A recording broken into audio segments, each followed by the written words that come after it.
Guys and gals, welcome back to my channel. So I had some heartbreak in the workshop. We had really no heat out there. My stovepipe for my wood burning stove broke.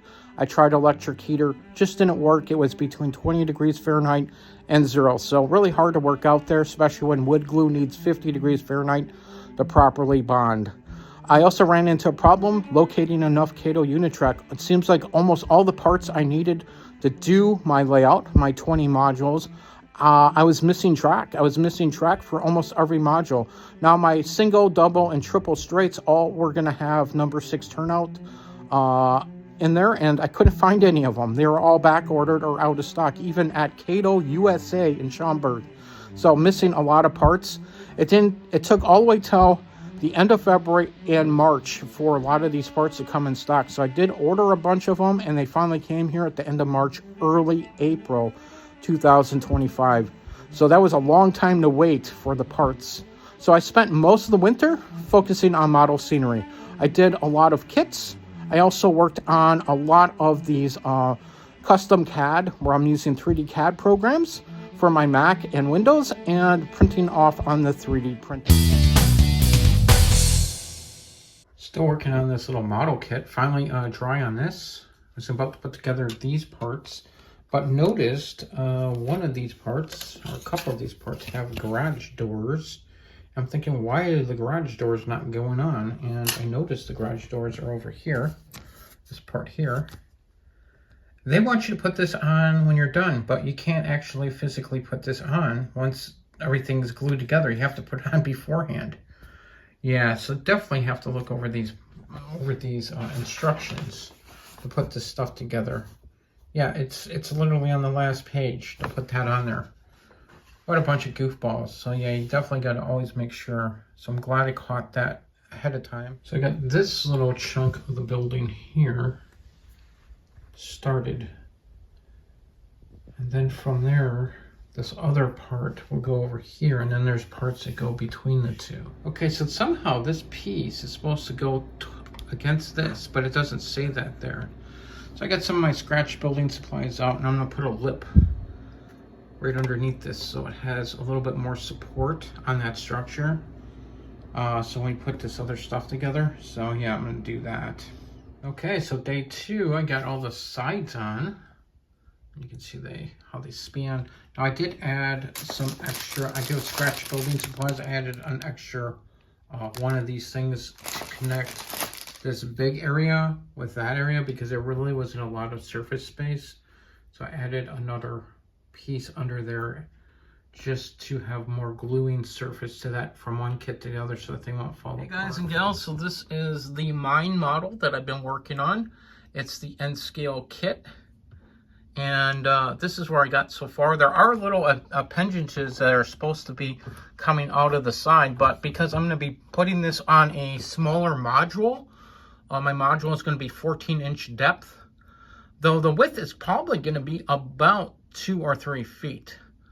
The thing is, this thing is going to be really tight in the module, so what I'm going to do is I'm going to pre-fit it and make sure everything fits, like the spur lines and everything for the track underneath, before I finish it up. I'm not going to paint it or glue anything else onto it until I actually have the module ready to go, so I can lay the track and make sure the track and everything is fine, because part of this other side over here may actually be covered up by the backdrop or some other part of this little module that I'm building. Lifted off the bed and then caused this when it moved. I've added it so that there's more to stick to the bed, and we fixed that under there, so it should work a lot better.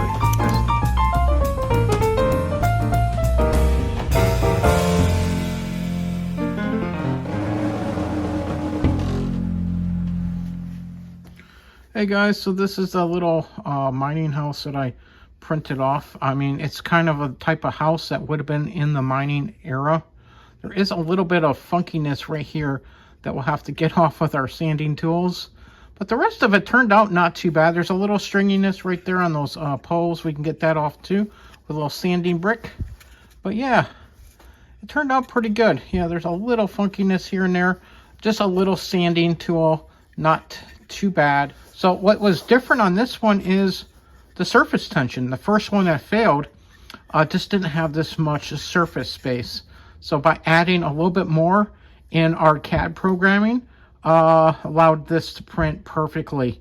So did a really fantastic job. We're going to be able to paint up a bunch of these. I'm going to make a number of different ones roughly around this style, and we'll be able to have these probably in our mining scene in the background in our little town. So we just got done starting to work on the mine kit, and then we also have these like little basically little houses. We're gonna have like a little town nearby where the people that work at the mine are gonna be basically living. I actually got I looked at a real mining towns, and the type of structures they would have, and a lot of them are like that. They look like this type of building.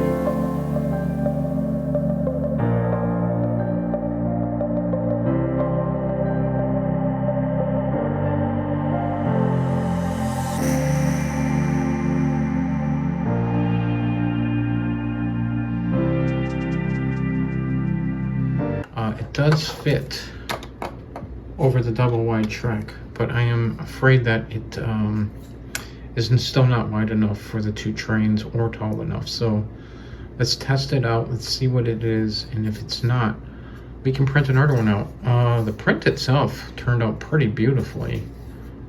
It is gorgeous, but this is the time to make adjustments before we print another one off. Okay, so I used my railer, put on both of the engines to get an idea side to side. As you can see, it's very tight there, and it's very tight there. I mean, it actually fits, but if we get any rolling stock that's slightly taller than these trains, it's gonna hit. So I think what we should do is make it taller, and we go up a little taller, so that maybe it's actually up like this. And to be honest with you, I think it could be a little wider. We could actually make this tunnel portal wider. There's no reason to make it like here. We could actually add, since we have a 3D printer, we could add at least ½ an inch to both sides, and you know what? You wouldn't really be able to tell that anything's wrong, and it gives us that safety. I think it's nice to have the safety, because look at how much it's so close. It is so close. You know, like we can make some adjustments in there, but I think if we're gonna print another one of these off, we gotta make it taller by just a little bit.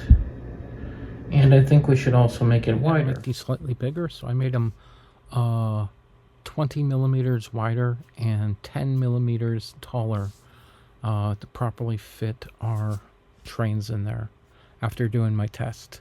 So we're going to print out both of them. It should take around 2 hours, maybe a little bit more, because I made them bigger. So let's check out the slice preview. 2 hours and 21 minutes. We're going to do both of them and do them now. We're not going to even wait. And so I'm going to send them over to the printer.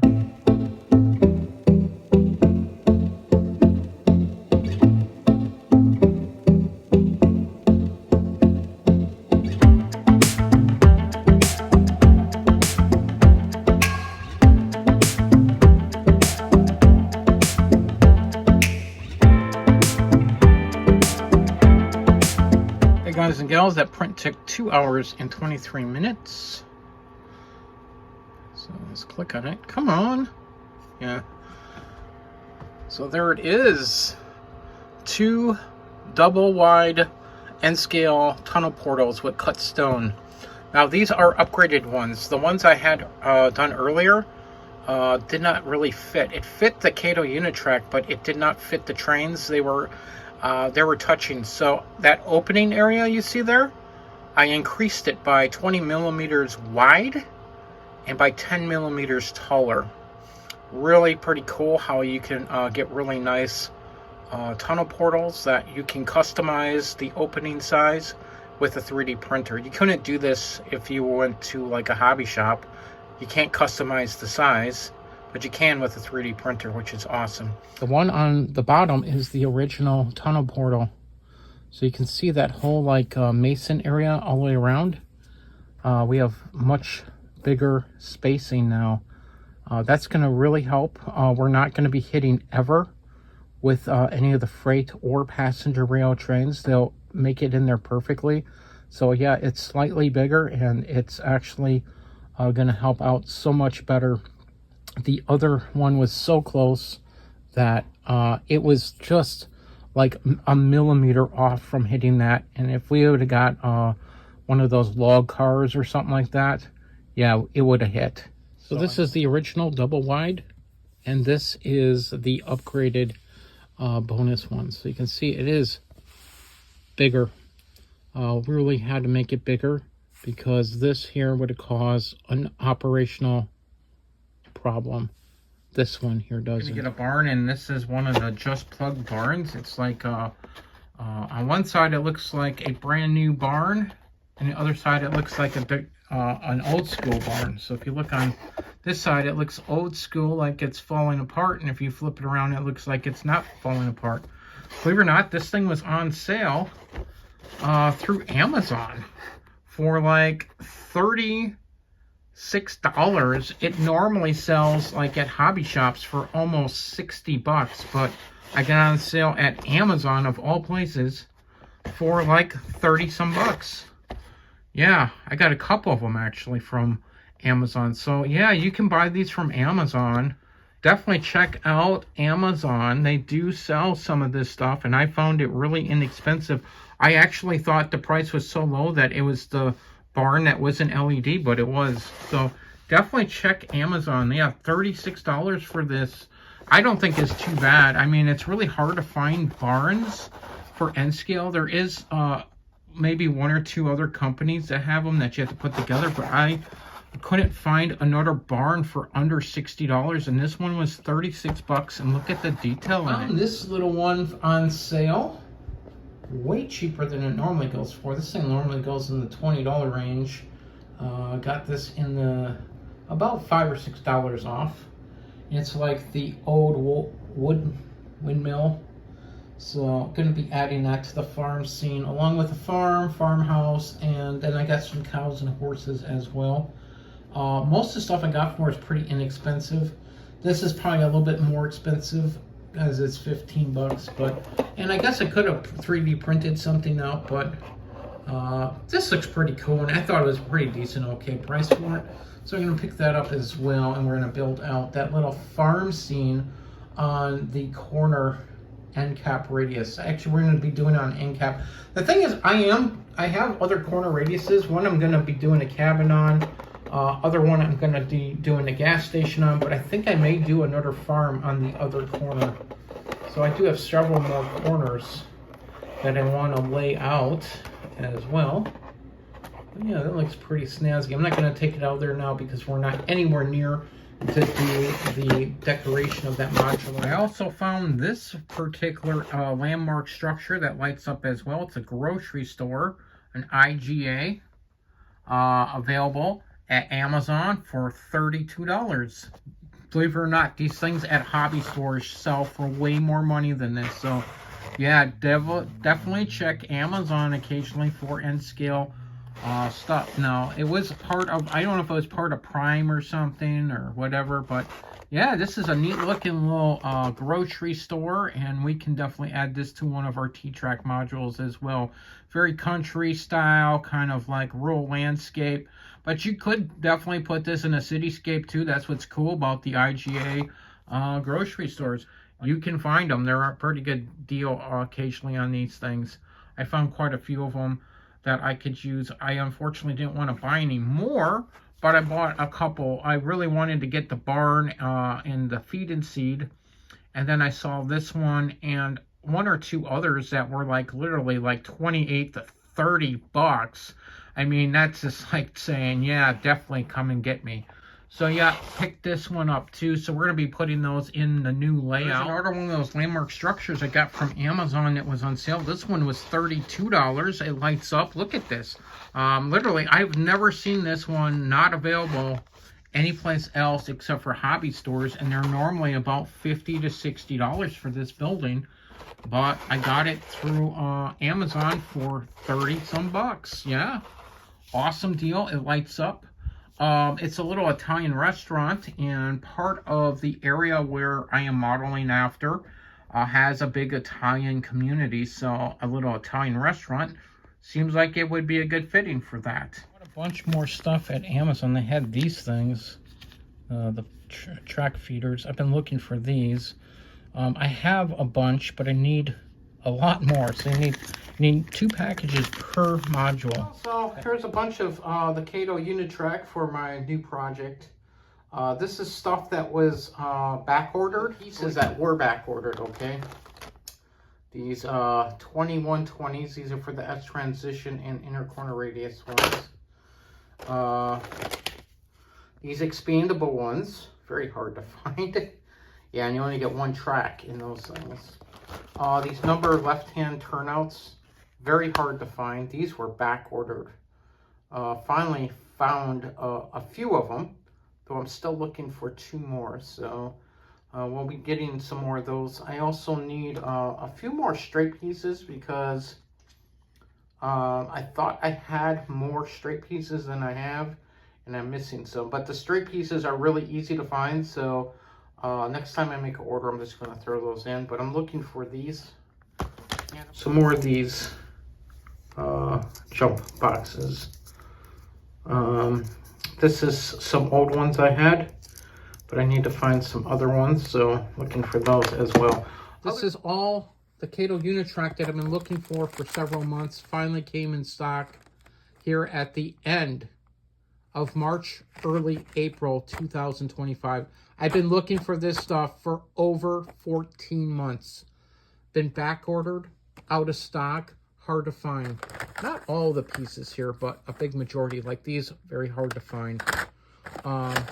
Actually, the ones that are the hardest to find were these. I want to put spur lines in all my single, double, and triple wides, and these number left and number right, number 6 turnouts, very, very hard to find. I finally found them in stock in March, and they were even on sale, $17. What I've been finding out is a lot of times I would put a, when the stuff was out of stock, I would have it so that the hobby shop would notify me when they're in stock. They would notify me, and I'd go and look, and the whole store had no Kato Unitrack. What I've been told by a lot of the hobby shops is the clubs, the T-Trak clubs, the N-Track clubs, and a lot of the other clubs are going and they're buying everything Kato Unitrack at these hobby shops, and they're purchasing everything within 30 minutes to an hour of it being announced, and they're cleaning out the entire stock of them. So the biggest problem is not that they're not getting enough in from the manufacturer. The problem is these clubs are hoarding all this stuff. So independent hobbyers like myself are having a hard time locating this stuff. So I'm just letting you guys know, now that you know that this is what's going on.